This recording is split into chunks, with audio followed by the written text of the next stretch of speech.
बहनें बनी देवरानी जिठानी। आज सुनते हो, हमारे वृंदा के लिए बहुत अच्छे घर का रिश्ता आया है। मेरी बुआ की ननद की देवरानी बिमला है ना, उसके छोटे बेटे के लिए उन्होंने हमारे वृंदा को पसंद किया है। लड़के का नाम है किशन।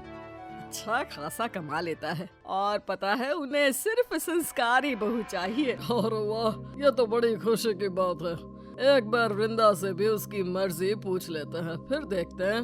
अजी, वृंदा से क्या पूछना है, वो तो जहाँ हम कह देंगे वहीं शादी कर लेगी। तभी पास में खड़ी वृंदा शर्माते हुए कहती है, हाँ मम्मी, अगर आप दोनों को ये लड़का पसंद है तो मैं यही शादी कर लूंगी। तभी बाहर से माधुरी घर आती है। हाय मम्मी, हाय पापा, क्या बातें हो रही हैं? अरे कुछ नहीं बेटा, तेरी बड़ी बहन वृंदा के लिए रिश्ता आया है, उसी के बारे में बात कर रहे थे।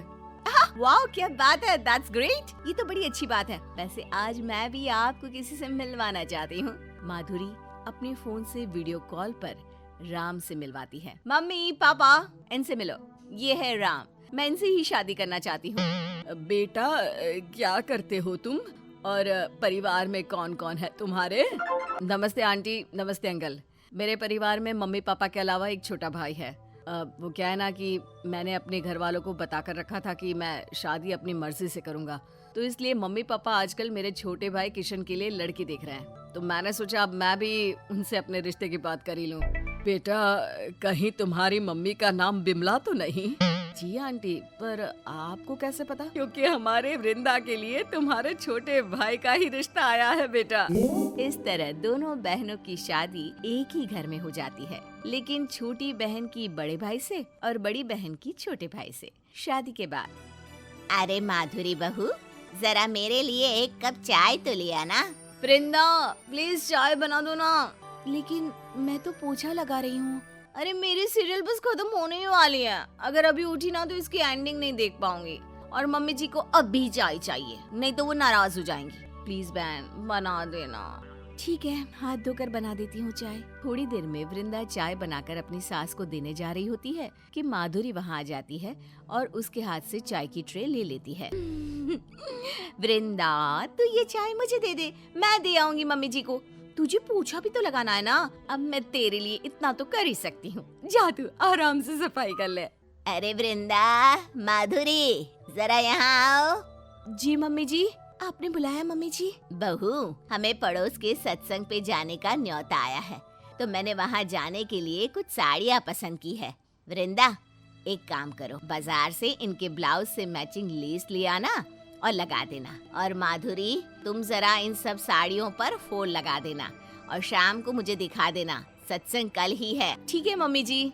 ठीक है मम्मी जी। बाद में माधुरी वृंदा के आगे बीमार होने का नाटक करती है और अपना ये काम भी उसे ही दे देती है। अरे वृंदा, मुझे लग रहा है मेरी तबीयत खराब है, मुझे आराम की सख्त जरूरत है। क्या तू ये फॉल लगा सकती है मेरी बहन? अगर मेरी तबीयत ठीक होती तो मैं ही कर लेती।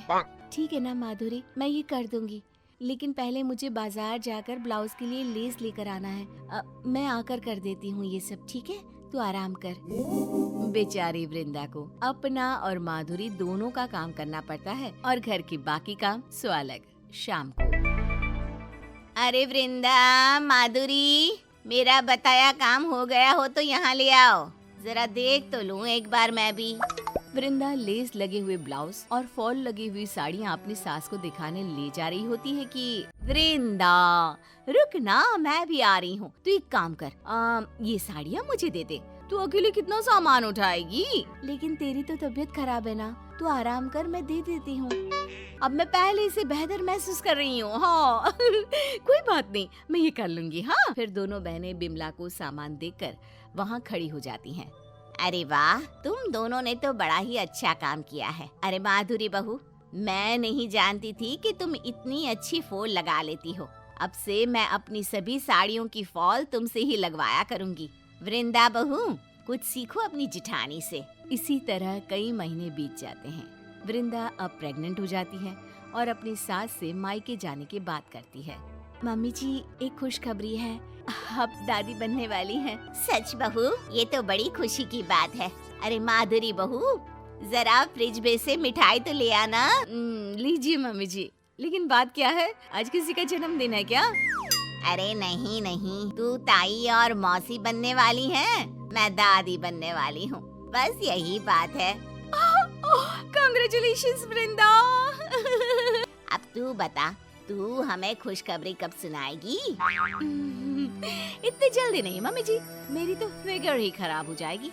अभी 2-3 साल से पहले तो कोई बच्चा नहीं हो। मम्मी जी, मैं चाहती थी कि कुछ दिन मायके बिताऊं, बड़ा मन कर रहा है माँ पापा से मिलने का। हाँ हाँ बहू, हुआ, जब तक तेरा मन करे तब तक वहाँ रह, और जब आना हो तो बता देना, मैं किशन को भेज दूंगी तुझे लाने।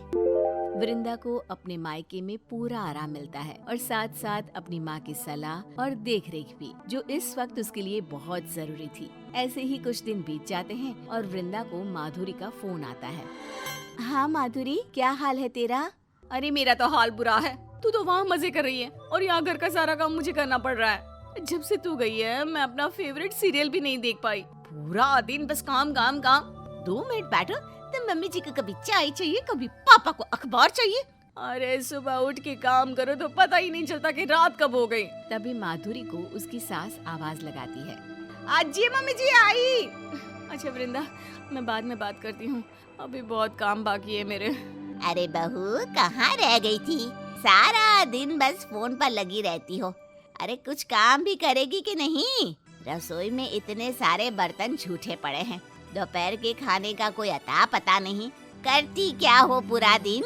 आराम? जी मम्मी जी, बस अभी करती हूँ, सुबह से तो घर के कामों में ही लगी हूँ। आपने चैन से बैठने कब दिया मम्मी जी मुझे? अच्छा सुन, शाम को तेरे पति की बुआ आ रही है अपने पोते पोतियों के साथ गर्मियों की छुट्टियाँ बिताने। उनका फोन आया था थोड़ी देर पहले, उनके लिए भी अलग से खाना और मिठाई बनानी है। और मैंने तुम्हें सुबह कहा था ना कि पापड़ को धूप में रखाना, क्या हुआ उनका? जी मम्मी जी, अभी रख देती हूँ। हे भगवान, ये कहाँ फंसा दिया आपने मुझे। पता नहीं वृंदा ये सब कैसे कर लेती थी। कब वापस आएगी तू वृंदा? बच्चू, मैं जब वहाँ थी तो तूने बहुत मजे किए थे। अपना सारा काम भी तू मुझसे करवाती थी और बिना कोई काम किए मम्मी जी से सारी वाह भी ले लेती थी। अब पता चलेगा तुझे मेरी बहन माधुरी, अब तो तेरी करनी तेरे सर। अरे माधुरी बहू। हाय मम्मी जी।